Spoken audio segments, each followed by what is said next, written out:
Hello viewers, আসসালামু আলাইকুম। আপনারা দেখছেন ইব্রাহিম 360 এর সাথে আছি আমি ইব্রাহিম খলিল। আজকের টিউটোরিয়ালটির মাধ্যমে আমরা জানবো যে নৈপুণ্য অ্যাপসে আপনি কিভাবে বিষয় শিক্ষকদের বিষয় নির্বাচন করবেন।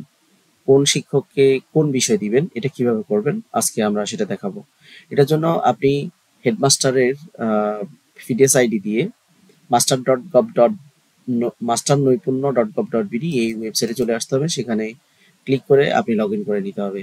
অবশ্যই সেক্ষেত্রে লগইন করতে আপনার হেডমাস্টারের পিডিএস আইডি এবং আপনার পিন নাম্বার প্রয়োজন হবে।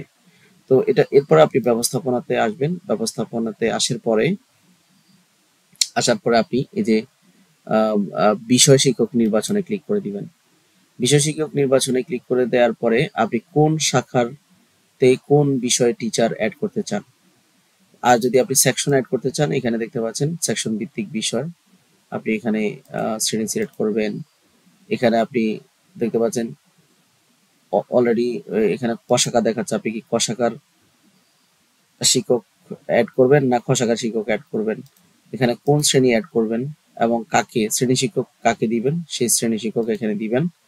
দেওয়ার পরে আপনি এখানে যেটা করবেন, এখানে আপনি বাংলা কাকে দিবেন আপনার রুটিন অনুযায়ী বাংলা টিচারকে সিলেক্ট করবেন।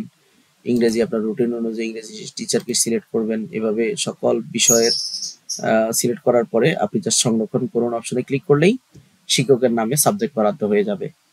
আশা করি বুঝতে পেরেছেন। চ্যানেলটিতে নতুন হয়ে থাকলে অবশ্যই সাবস্ক্রাইব করবেন, আর যদি ইতিমধ্যে সাবস্ক্রাইব করে থাকেন থ্যাংক ইউ সো মাচ।